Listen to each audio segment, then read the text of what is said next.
Okay, so on that note, I'm going to call Grace up, and she's going to close off as our SFU partner. I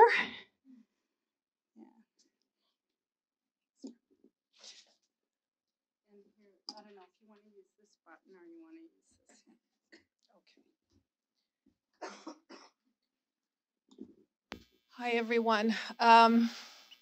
So I have to admit that, usually I'm asked to give a talk and I feel like I know what I'm doing. I'm an expert in this area. I have all this knowledge that I can share with people. Well, I felt completely the opposite. I have to admit, I felt totally unprepared. Totally unprepared. And I was honestly totally unprepared. But I did my best. Like I read, I watched a wonderful documentary. I did all these things. I thought, this is what I should do if I'm going to do work with Aboriginal communities. So I should be prepared. But I wasn't. And it was really like, because Rona and Ramona are so gracious and so tolerant, I would say, of all my missteps and all my, lack of understanding and knowledge, that it's been a learning process for me. So I'm so grateful that I was given this opportunity to partner with Rona, Ramona, all the staff, the community, because I feel like now, I'm not an expert. I don't have all this knowledge. I'm really learning step by step as we go through this. And so that's kind of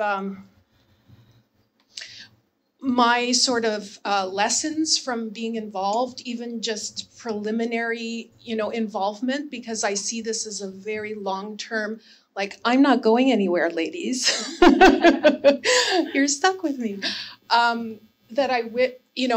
What I've learned so far is that it's an ongoing learning experience for researchers, and that we shouldn't think that, we're not prepared, so we're not going to go there, or we think we're prepared and we step in and think that we're doing the right thing and start taking an expert sort of stance, which doesn't work.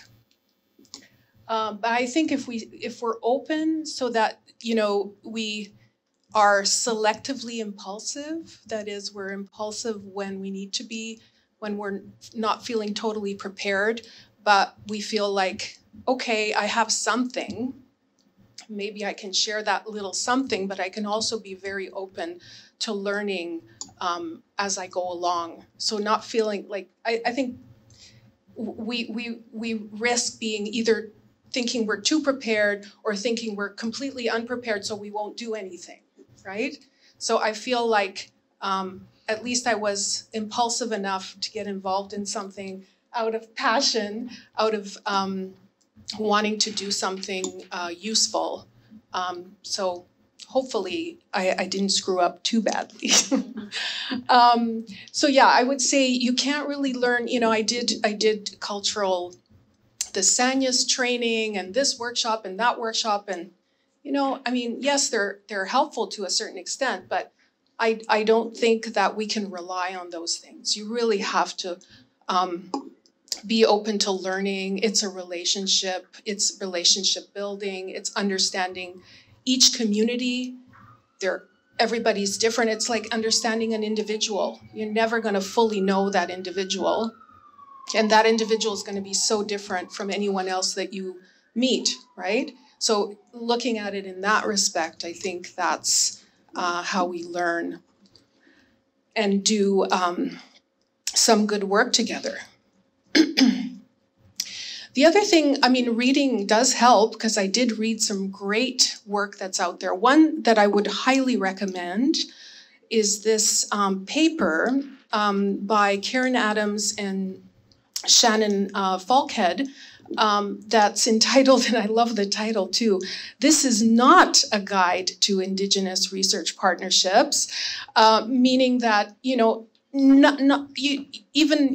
a guide that's trying to help you work with Indigenous communities is not a guide because there's always something more to learn. So never rely even on a paper written on that specific topic, right? And it has really some wonderful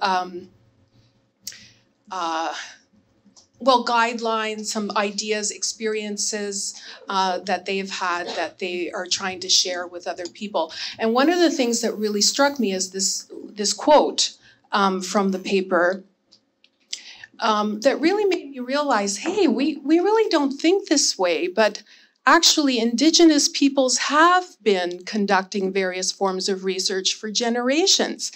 It's just never been really acknowledged or formally recognized that engaging in intergenerational knowledge sharing, documenting activities relating to seasons, historical events, such as the Ice Age, and medicinal practices using oral cultural research approaches. These are all research approaches, right? Just not Western or traditional sort of ways or that we formally. So I think, and the other big point here in this quotation is that the onset of colonialization disrupted these practices, and now Indigenous peoples have adapted to new ways of conducting research. And some of it, is not ideal because they've had to sort of try to fit into a Western, our box or our paradigm. But on the other hand, it's exciting because there could be new ways emerging of shared ways of doing research. So I thought this was a really kind of inspirational quote, and the paper itself is really worth reading. So when I think about what we've done so far together, I think that the community consultations were the most eye-opening and really almost essential, I think, part of research in Indigenous communities to really get to know the community. How do you get to know the community? You have to spend time and share ideas. That round table that we had, where I heard from the families, like their personal experience with raising a child with autism. It was incredible. It's I have a lot of knowledge about autism, but I certainly don't have the knowledge about how autism affects a person living in those circumstances. I remember the woman who talked about her son bolting, and then the next day finding a youth protection worker at her door, right? So things like that are really significant. And I think if you don't know that story, if you don't, you could just see autism from a textbook perspective, but you really don't see it as it is lived day to day, right? And really important, I think, is taking a passenger seat or even a back seat as a researcher and saying, this is a project that's being run by the community. This is driven by the community. They are the experts. They have all the local knowledge. I'm just a passenger kind of, here to help when help is needed. If I can help in particular ways, then I can share that knowledge. But really, it's driven by the community. And I think we've tried. Of course there's always going to be some miscommunication or missteps that happen. It's a learning process, right? You've been very patient with me. But what I love about these ladies is that they're so direct. You just tell me when I've done a misstep, and then I know, right? So I don't feel so bad about even pronouncing. Remember at the first meeting, I said I have to tell you I'm so embarrassed, but can you help me pronounce the nation, right? Like, so I don't mess it up or I'm afraid to say it, right? Let's hear it. Nlaka'pamux. Yeah. Okay, I finally, I'm approaching it. I know it's not perfect.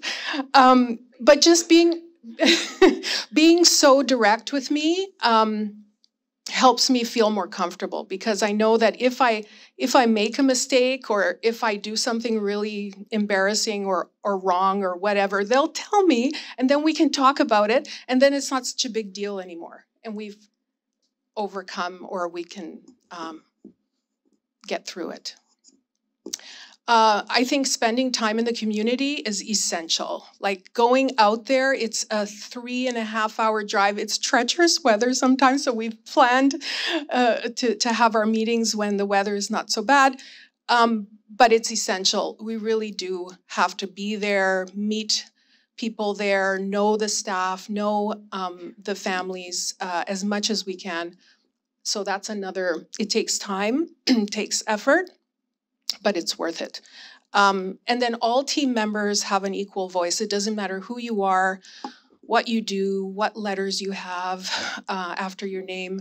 Everybody has an equal opportunity to voice and speak. And it's kind of it's a table, right? It's a round table. It's not, here up. It's not lateral, hierarchical, I mean.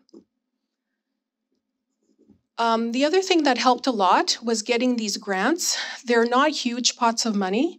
They were, maybe altogether we had $45,000 that we put. So it was really, really helpful to get us to work together around this common goal, to give something practical to the community. As much as possible, we can use the funds to buy out time for people. People are busy. There's no time to do research, right? If there isn't any kind of funding available to allow people to take some time or do some things with the money that allows them to be involved in research, the research is not going to happen, right? Budget pay people like in the community who can actually do the work that needs to be done. You can't just, sort of hire a research assistant and then expect that the research assistant is going to go in there and do all the work. It has to come from within the community. So being able to pay people right there is really critical. Providing the training I thought was really quite resourceful, and that was Rona's idea. And we found ways to do it, to get the people to come out, do the training, and then get feedback, see if this training is actually something that is worth doing for the community. And then one other thing I learned is that in the community, instead of paying for things which we researchers usually do, paying for test materials or paying for questionnaires to be copied and things like that, we need money to pay for people to have daycare, or money for people, practical things to actually get to the community events, or whatever it is that we are doing as part of the research. Otherwise, it just won't happen, right? So practical ways to use the money. Also for elders or community leaders to be involved. So I think all of those things really helped. I think just building on the messages that we've been talking about, that when non-Aboriginal researchers come out to our communities, that they do bring experience, and we really appreciate that, but we also really think that it has to be collaborative, that we have to work together, and that research has to be driven by us in our communities. And, we'll partner, we'll work together, but to gain the trust of our community members and families, we need to be part of it. You know, if I had just said to my families, well, there's this research event going on, and if you want to attend it, here it is, I can tell you right now that probably 90% of them would not have went. But, you know, because we're involved, they know us, we have a relationship, they trust us, and that's taken time to build, then, you know, then they're going, oh, okay, yeah, sure, okay, we'll come. And of course, if you offer food, that's really important. And, you know, like Grace said, things like offering to pay for daycare for those who needed it, and transportation costs or gas money or a gas card is really helpful, or a ride. So just those kinds of things, just to reiterate. And again, researchers must have a contextual understanding of the history of Aboriginal people. And, you know, like Grace said, you know, you can learn some of this. It's helpful to learn it, but it's also really helpful to ask lots of questions, to learn, and be willing to be a learner. We are all learners. We're always learning. And when I do my work in communities as a consultant, you know, I always tell the communities, you're the experts in your own community. I'm here to help with your process, and I'll help facilitate, I'll help you, but the answers are within. And so I think that's just something to always keep in mind when you're thinking about research. And just a reminder that our families are still dealing with intergenerational trauma. So their starting point in life isn't the same as the average Canadian. And we need to keep that in mind in research and in all the work that we're doing with them. That, again, there's many barriers that they're facing in addition to having a child with a special need. And this is an important one. Culture is embedded. So when our families talk about the services or the community, they usually almost are always automatically referring to Aboriginal services or the Aboriginal community in which they live. And I was looking through the notes of our work. I didn't see the word culture coming up because it's embedded. It's a given. It's like if I had said, well, do you mean culture? They would have looked at me like, well, of course, culturally. Do I have to say it? And so, but we know this because we're part of that community, but if you don't know it, you might think, well, they didn't talk about culture, so does that mean it's not important to them? Or when they talk about community, are they talking about the community of Merritt, the city of Merritt? No, they're talking about the little reserve they live on. You know, so these are things that are embedded that it's really important that you need to check out and clarify with the folks you're working with, because families don't feel they have to articulate that, or it's just a given. And we understand that, but visitors or outside folks may not understand that. So they might look at our notes and say, well, I didn't see the word culture coming up. It's like, oh my God, because it's everywhere. It's everything they do. It's just embedded. And, you know, so I think that's a piece, you know, we need to highlight in our written report as well. And so that's just you know, a reminder and a message. So in closing, we'd like to thank Nzen'man, of course, and you know, this agency has been just so wonderful. And if you ever come to Lytton, you have to come and visit Nzen'man and you know, check out all the array of programs that they run. And of course, we have a satellite office in Merritt with just a couple of us up there. The Social Sciences and Humanities Research Council and the Michael Smith Foundation for Health Research for the funding grants, and of course and to Simon Fraser University for partnering with us on this important work. And so thank you very much. We're really excited that we had a chance to share with you and talk a bit about our work and our projects. So I just say Kukstam.